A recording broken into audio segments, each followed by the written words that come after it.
নমস্কার, news only 24 এর দর্শকদের স্বাগত জানাই। আমাদের সঙ্গে রয়েছেন স্ত্রীরোগ বিশেষজ্ঞ এবং রোবোটিক, ল্যাপারোস্কোপিক ও hysteroscopic surgeon doctor Arnab Basak. প্রথম পর্বে আমরা জেনেছিলাম কৈশোর থেকে শুরু করে মেয়েদের একদম বয়স্ক অর্থাৎ 65 বছর বয়স পর্যন্ত মহিলাদের নানান স্ত্রীরোগের কথা এবং বিশেষ করে ঋতুচক্র সম্পর্কে নানান কথা। আজ দ্বিতীয় পর্বে আমরা শুনে নেব সিস্ট এবং এন্ডোমেট্রিওসিস সম্পর্কে নানান কথা। তো এবারে আমি যেটা বলছি যে এখন ইয়ং মেয়েদের মধ্যে খুবই কম, ধরুন বা 24-25 বছর বয়সের মেয়েদের মধ্যে কিন্তু সিস্ট দেখা দিচ্ছে। তো এবং এখন খুব চকলেট সিস্ট এই কথাটা শোনা যাচ্ছে। তো এই জিনিসটা যদি আপনি একটু ব্যাখ্যা করেন। আচ্ছা, একটা ধরনের সিস্ট, সেটা তো আমি বলে দিলাম, পলিসিস্টিক ওভারিয়ান সিনড্রোম বা পিসিওএস। এখন সেই টার্মিনোলজিটা চেঞ্জ হয়ে গেছে এবং আমরা বললাম পিএমওএস। তো ওইটা কিন্তু অ্যাকচুয়ালি সিস্ট না, ওগুলোর নাম ছিল পলিসিস্টিক ওভারি, মানে অন্ডকোষ বা ওভারিতে আমরা জানি অসংখ্য ডিম্বাণু থাকে যেগুলো ঘুমিয়ে থাকে। প্রত্যেক মাসে 10 থেকে 20টা জেগে ওঠে এবং সেখান থেকে তারপরে এর মধ্যে থেকে একটা যেটা ডেভেলপ করে ফুটে যায় সেটাকেই আমরা বলি ওভাম বা ডিম্বাণু, যেটা ফার্টিলাইজড হলে প্রেগন্যান্সি আসবে। এবার এই যে হরমোনাল সমস্যার দরুন যেটা পলিসিস্টিক ওভারিয়ান সিনড্রোমে দেখা যেত, যে একটা ওভারি আল্ট্রাসাউন্ড যখন করছি সাবুদানার মতন পেরিফেরিতে বা ওভারির চারিপাশে ছোট ছোট ছোট ছোট অসংখ্য এরকম ধরনের সিস্ট আছে। তো সেটা কেন হয়? কারণ হরমোনাল ইমব্যালেন্সে ডিম্বাণুটা যখন তৈরি হচ্ছে না ঠিক মতন, তখন আমরা আল্ট্রাসাউন্ড করে এই স্টাইল অফ নেকলেস একটা অ্যাপিয়ারেন্স, সেটাকে মাল্টিপল সিস্ট বা পলিসিস্টিক ওভারি বলা হতো। তো এটা কিন্তু আমি সবাইকে বোঝাতাম, মহিলাদের বা মাদের স্পেশালি, কারণ তারা খুব অ্যাজিটেটেড বা অ্যাগ্রিভেটেড হয়ে যায় যে আমার মেয়ের এত কম বয়সে সিস্ট কেন হলো। তো এগুলো ঠিক সিস্ট না, এগুলো হরমোনাল ইমব্যালেন্সের জন্য এই ধরনের অ্যাপিয়ারেন্স হয়। তাহলে হরমোনাল থেরাপি করলে কি? হ্যাঁ, নিশ্চয়ই নিশ্চয়ই, খালি হরমোনাল থেরাপি না, লাইফস্টাইল চেঞ্জেস, মূলত লাইফস্টাইল চেঞ্জেস।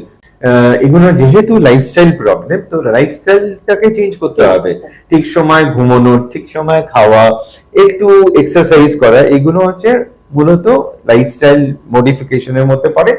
তাতে অনেকটা ঠিক হবে। তার ছাড়াও হচ্ছে একটু ওষুধপত্র হয়তো লাগবে, সেটা বিশেষজ্ঞদের কাছে গেলে তারা ডেফিনেটলি ভালোভাবেই গাইড করে দেন।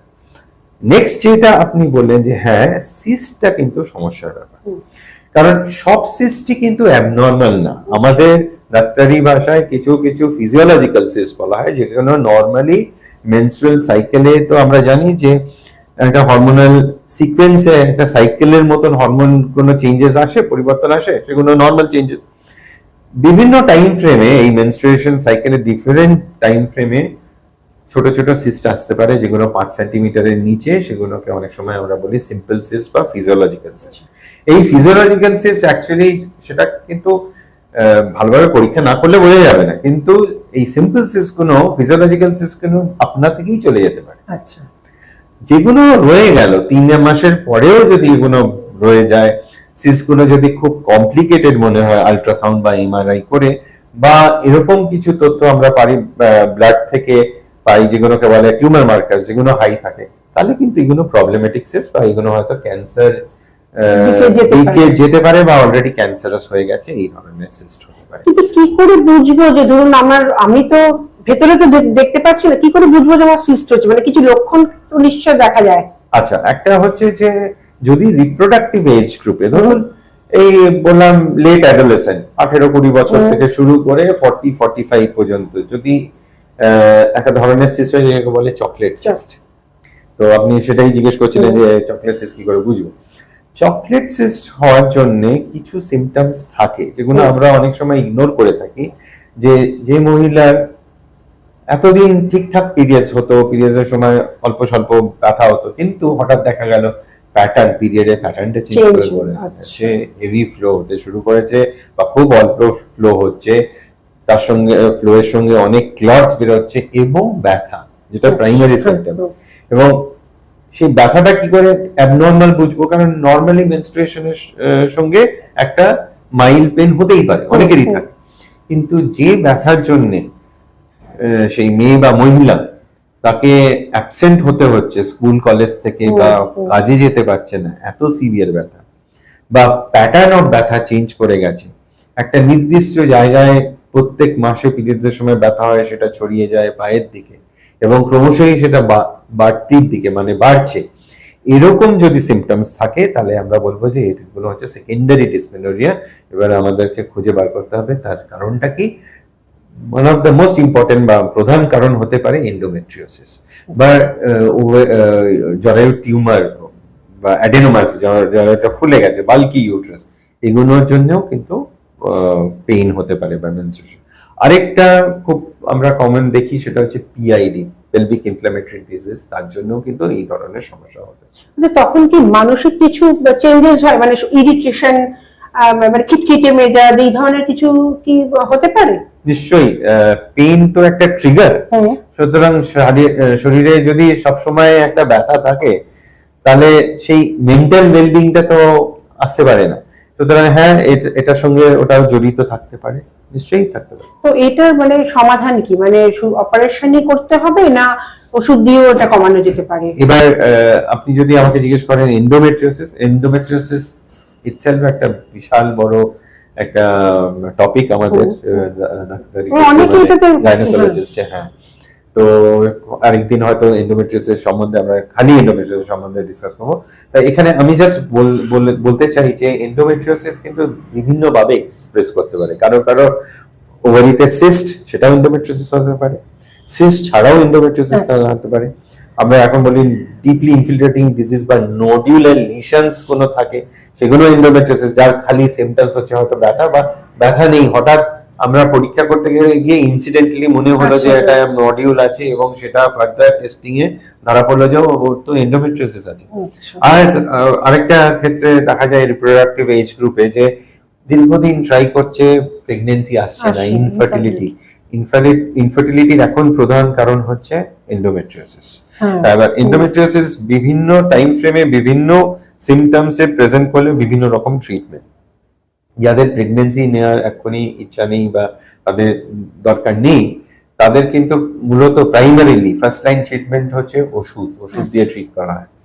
যদি সিস্ট বাড়তে থাকে, যদি নডুলার লিশনস খুব বাড়তে থাকে, যদি দেখা গেল যে ক্রিটিক্যাল জায়গায় নোডিউলস গুলো আছে যেগুলো ধরুন ইউরেটার বা কিডনির উপরে চাপ সৃষ্টি করছে, প্রেসার দিচ্ছে, বা মলদ্বারের কাছে নডিউলস আছে, সেগুলো কিন্তু ওষুধ দিয়ে নাও যেতে পারে, তাদেরকে অপারেশন করতে হয়। বা যে সিস্ট বাড়তে থাকলো বা ওষুধে রেসপন্ড করছে না, তাদেরকে তো অপারেশন এখন তো অনেক অত্যাধুনিক অপারেশন, আপনি নিজেও রোবোটিক সার্জারি এবং ল্যাপারোস্কোপিক সার্জারি, হিস্টেরোস্কোপিক সার্জারি সবই করছেন। তো তার মানে ব্যাপারটা তো অনেকটা সহজ হয়ে গেছে আমাদের জন্য, মানে পেশেন্টদের জন্য। নিশ্চয়ই সহজ তো হয়ে গেছে, কিন্তু সবকিছুরই একটা চ্যালেঞ্জ থাকে। আমি 7 বছর আগে এন্ডোমেট্রিওসিসের জন্য যে সার্জারি গুলো করতাম, এখন একদম পাল্টে গেছে, যে অ্যাপ্রোচটাই পাল্টে গেছে।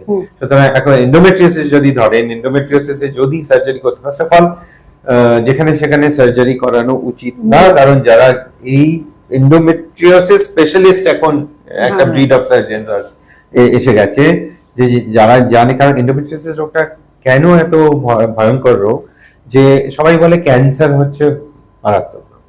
হ্যাঁ, ক্যান্সারের হয়তো পরিণতি মারাত্মক হতে পারে, কিন্তু এখনো ক্যান্সার, অনেক ক্যান্সার আছে যেগুলো আমরা সারিয়ে উঠতে পারি, পুরোপুরি না হলেও গুড কোয়ালিটি অফ লাইফ দিতে পারি। কিন্তু এন্ডোমেট্রিওসিস এমন একটা রোগ যেটাকে আমি বলি যে প্রচন্ড মরবিডিটি আনে, মানে আপনি হয়তো মারা গেল না, কিন্তু এমন শারীরিক দিক থেকে তাকে বেহাল করে দিল যে সে নর্মাল লাইফস্টাইল লিড করতে পারে না। তো তাদের জন্য যে সার্জারি গুলো দরকার এবং করা উচিত সেগুলোকে বলে কমপ্লিট সার্জারি বা কমপ্লিট ক্লিয়ারেন্স সার্জারি। এই সার্জারি একটা অন্য প্যারাডাইম। তো সেখানে খুব এক্সটেন্সিভ এরিয়া জুড়ে যখন এন্ডোমেট্রিওসিস থাকে, অনেক জটিল হয় সার্জারি গুলো। ইউজুয়ালি আমরা ল্যাপারোস্কোপিক্যালি করে থাকি বা অনেক সময় রোবোটিক্যালি করে থাকি, কারণ এই সার্জারি গুলো না micro surgery, principles of micro surgery. এবং যত ভালো দেখবো, যত ভালো টিস্যুতে আমরা টিস্যু টেক্সচার্স গুলো বুঝতে পারবো, তত বেটার কিন্তু আউটকাম। মানে এটা সাফল্য কি 100%? ডেফিনেটলি সাফল্য আমরা 100% সব সার্জারিতেই এম করি। এন্ডোমেট্রিওসিসে আনফরচুনেটলি 100% করা অনেক সময় যায় না, কিন্তু মোস্ট ইম্পর্টেন্টলি হচ্ছে এন্ডোমেট্রিওসিস সার্জারি করলে আমি খুব খুশি, পেশেন্ট খুব খুশি, 3-4 বছর খুব ভালো থাকলো, তারপরে দেখা গেল আবার এসছে। মানে রিকারেন্স কিন্তু হতে পারে।